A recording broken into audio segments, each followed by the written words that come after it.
काका की बात से गांव के सभी लोग सहमत थे।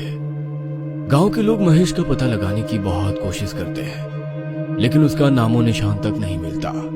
3 दिन बाद गांव में ही रहने वाला केसर अपने बड़े भाई को बस में बिठाकर वापस गांव लौट रहा था।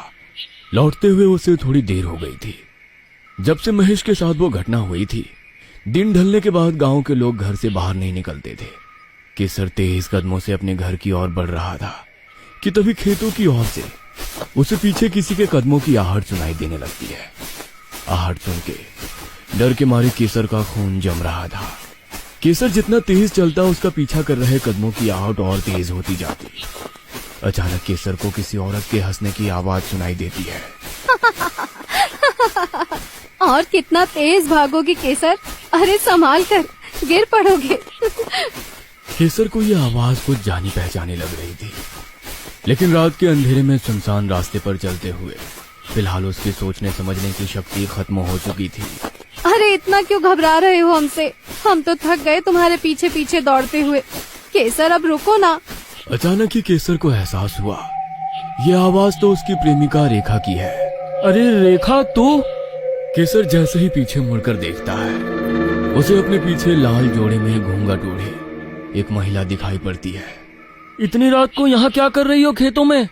और ये घूंघट क्यों डाल रखा है? जा जल्दी से अपने घर चली जा, ठीक नहीं है ऐसे घूमना। अभी तक रेखा की आवाज में उसे पुकारने वाली वो स्त्री अब एकदम शांत खड़ी थी।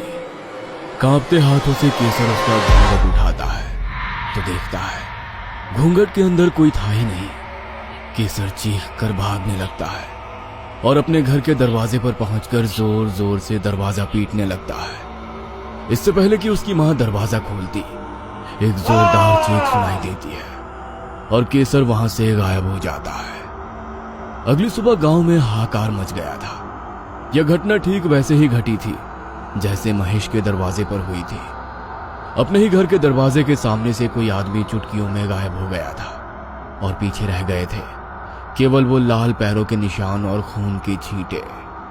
अब तो गांव के लोगों में डर का ऐसा माहौल बना कि रात को क्या, दिन में भी घर से बाहर निकलने से पहले गांव के आदमी घबराने लगे। जब कोई और उपाय ना सूझा तो सभी लोग मिलकर फिर से तांत्रिक बाबा के पास पहुंचे। ठीक है, मैं खुद आप लोगों के साथ चलकर देखता हूँ कि गांव पर यह कैसा संकट आन पड़ा है। बाबा ने गांव में जाकर पैरों की उन निशानों और खून की छींटों को देखा और फिर अपनी कुटिया में लौट आए। कुटिया में आकर बाबा ने ध्यान लगाया ताकि वे गांव से गायब हुए लोगों के बारे में जान सकें। जिस बात का मुझे डर था आखिर वही हुआ। रुक्मणी एक बार फिर से लौट आई है और इस बार वो बहुत गुस्से में है। पहले तो उसने मोहन को अमावस्या तक का समय दिया था, लेकिन अब तो वो सीधा मर्दों को उठाकर ले जा रही है। लगता है अब वो गांव के किसी भी आदमी को बख्शने वाली नहीं है। बाबा, क्या ऐसा कोई उपाय नहीं है कि वो हमारे गांव से चली जाए? वही उपाय करना होगा जो मोहन के परिवार ने किया था। गांव के सभी लोग अपने घर की दीवारों पर स्त्री तू कल आना लिखवा दो और उसके साथ ही घर में जितने भी मर्द हो सबके हाथ के हल्दी के निशान दरवाजे पर छपवा दो। जिसके भी घर में जवां मर्द है वो सब श्रृंगार का सामान उस कुएं के पास रख देना। बाबा की कहे अनुसार गांव के सभी लोगों ने अपने घर की दीवारों पर बड़े बड़े अक्षरों में कल आना लिखवा दिया। मेरे कारण ही गांव के इतने लोगों की मौत हो गई, वो उनके लिए नहीं मेरे लिए आती है। उसी रात मोहन ने अपने गले में पहना हुआ धागा उतार दिया और जाकर कुएं के पास बैठ गया।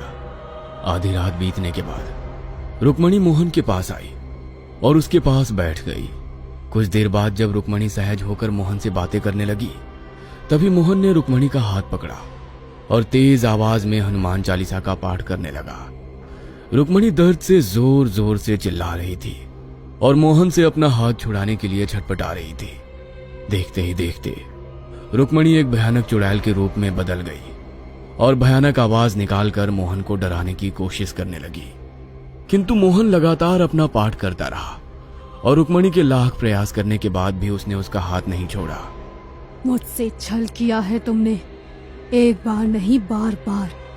आज तो मैं जा रही हूँ, लेकिन मैं लौट कर आऊंगी जरूर। कहते हैं इस घटना के बाद बहुत दिनों तक किसी स्त्री की रात के समय चीख चीख कर रोने की आवाज सुनाई देती थी। लेकिन उसके बाद धीरे धीरे सब कुछ सामान्य हो गया। मोहन का परिवार रुक्मणी की मौत के बाद कभी भी उबर नहीं पाया।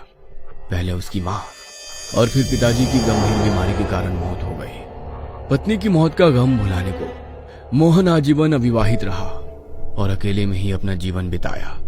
कहते हैं मोहन ने इस घटना के बाद घर से निकलना बिल्कुल बंद कर दिया था। उस दिन के बाद रुक्मणी गांव में लौटकर नहीं आई थी, क्योंकि मोहन के माता पिता की मौत के बाद रुक्मणी हमेशा के लिए उसके साथ ही रहने लगी थी। ये कहानी आपको अच्छी लगी हो तो हमें सब्सक्राइब करें, हमारा इंस्टाग्राम और फेसबुक पेज जरूर फॉलो करें। और हाँ दोस्तों, सब्सक्राइब करना भूलना मत।